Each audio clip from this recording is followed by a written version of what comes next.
ব্যবসা মন্দা, মানসিক চাপ থেকে শারীরিক সমস্যা, এই সব কিছুর ভিতর থেকে বেরিয়ে আসতে গিয়েই কৃষিতে ফেরা।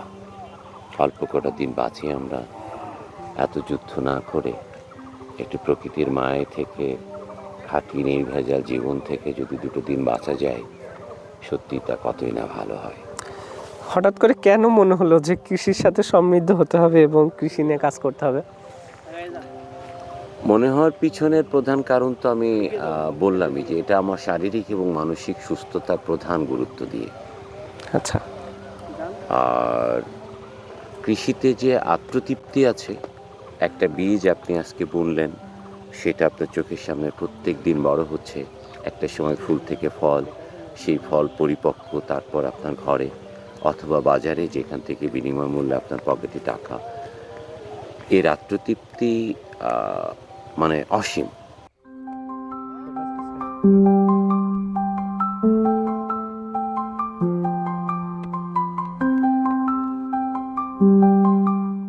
সুপ্রিয় দর্শক, শুরু করছি আপনাদের প্রিয় অনুষ্ঠান ঝিনাইদহ টিভির নিয়মিত আয়োজন কৃষি ও বাংলাদেশ।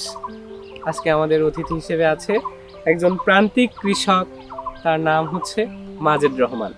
আজকে আমরা তার পুরো কৃষি খামারটা ঘুরে ঘুরে দেখব, সে কিভাবে কৃষিতে এতটুকু অবদান রেখেছে সেগুলো সম্পর্কে জানবো।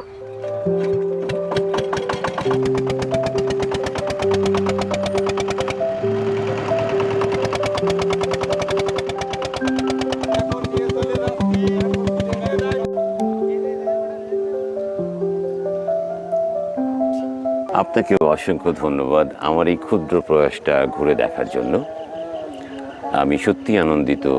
আজকে আপনারা সহ আরও দেশের অনেক মানুষই হয়তো এই প্রসঙ্গটাকে দেখার সুযোগ পাবে। তাদের প্রত্যেককে বলবো, আমার দেশের মানুষকে উৎপাদনে আসুন, কৃষি উৎপাদনে আসুন, নিরাপদ খাবার গ্রহণ করুন, সুস্থ থাকুন, ভালো থাকুন। পেঁপের বিষয়টা একটু জানতে চাই, এখানে প্রচুর পেঁপে গাছ দেখতে পাচ্ছি। প্রচুর না, অল্প কিছুই বলবো আমার চোখে, কারণ আমি এই উপরের বিরাট একটা বড় অংশে পেঁপে লাগাবো আগামী বৈশাখ পর্যন্ত। আচ্ছা। এখন থেকে তার প্রস্তুতি চলছে। এগুলো আমি বিঘা চারিক জমিতে হয়তো 1000-2000 মতো পেঁপে গাছ লাগিয়েছি। উপরে আরো 1000-6 এরকম পেঁপে গাছ লাগাবো। আমার ইচ্ছে বিঘা 30 জমিতে পেঁপে উৎপাদন করা। 30 বিঘা জমিতে যদি আমি পেঁপে উৎপাদন করতে পারি এবং সেটা যদি পাকা হয়, তাহলে সেটা বাণিজ্যিকভাবে একটা বড় জায়গা নিয়ে যাওয়া যায়, বা একটা শূন্য বাজার। আপনি দেখেন ফলের দোকানে পাকা পেঁপে নেই, গাছ পাকা পেঁপে পাওয়া যায় না আজকে। তো আমরা অনেক সংগ্রাম করে অনেক রকম ফসল উৎপাদন করি, পাকা পেঁপেতে কিছু ঝামেলা আছে, সেই ঝামেলার কারণে অনেকেই এটা থেকে এড়িয়ে যায়। তো আমি এই চ্যালেঞ্জটা নিচ্ছি। আচ্ছা, আপনার জন্য শুভকামনা থাকবে। আমরা এই পাশটা একটু দেখলে দেখতে পাই যে অন্যরকম একটা কিছু, মানে কিসের বীজ এটা? এটা মূলত আমরা নিজেরা মসলে হিসেবে একে চিনি। আচ্ছা। এটা আরো একটা নাম আছে তিসি। তিসি বীজ। হ্যাঁ, এটা তিল, তিসি শব্দ দুটো খুব পাশাপাশি, এরা মারাত্মক ঔষধি গুণ সম্পন্ন। উৎপাদনে হয়তো লাভের পরিমাণ কম হওয়াতে আজকে আমাদের দেশে ছোলা এবং তিসি এগুলোর উৎপাদন একেবারেই বিলুপ্ত প্রায়। আমার নিচে ছোলা আছে, উপরে তিসি আছে, খেসারি আছে, মটর কলাইয়ের 2-3টা জাত আছে, মসুরি আছে, সরিষা আছে, কিছু ঔষধি গাছ আছে। এরকম বহু প্রজাতির ছোট্ট ছোট্ট করে আমি উৎপাদন করে স্বাদ নিচ্ছি আর কি। আমি হচ্ছে খামারে আসার পর থেকেই তাকে দেখতে পাচ্ছি। হ্যাঁ, তার পরিচয়টা আমার জানতে খুব আগ্রহ প্রকাশ করছি। হ্যাঁ, পরিচয় অনুমানেও পরিচয় অনুমানে আমার যেটা মনে হচ্ছে যে ভবিষ্যৎ এই প্রজন্মের এই জমির, হ্যাঁ, তত্ত্বাবধায়ক বলা যেতে পারে আমার ভাষায়। না, এই জমির অবশ্যই নয়, ওর জীবন আরো বড়।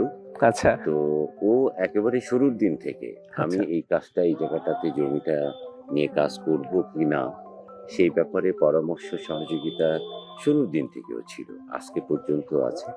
ও আমার তাহলে আপনার এত দূর আসার পেছনে আমি বলবো যে তার অবদান সব থেকে বেশি, অবদান না হলেও উৎসাহটা বেশি। উৎসাহে পাশে থেকে সবকিছুতেই, বরং আমি বলবো যে ও আমার চমৎকার এক হেল্প হ্যান্ড, ও এক চমৎকার মানুষ। আচ্ছা ও যে কি ওর কাছ থেকে শোনেন, আমি আচ্ছা। না বলি। বাবা, তোমার বাবার কাছ থেকে শুনলাম যে এই পুরো প্রজেক্টটা তোমার বাবা এত দূর এনেছে, তুমি সার্বিক সহযোগিতা এবং পরামর্শ এবং উৎসাহ দিয়েছো। হ্যাঁ, Yes, I did that. এই বিষয়টা তুমি কিভাবে দেখলে, কিংবা হঠাৎ করে তোমার কেন মনে হলো? তোমার বাবার তো অনেক বড় বিজনেস ছিল, বিজনেস থেকে কনভার্ট করে এখানে একটা সুন্দর সবজি বাগান, পুরোটাই অর্গানিক সবজি বাগান। তোমার কাছে কেন মনে হলো যে বাবার ওইটা থেকে এটা করা প্রয়োজন? So I note that my father was diagnosed by a harmful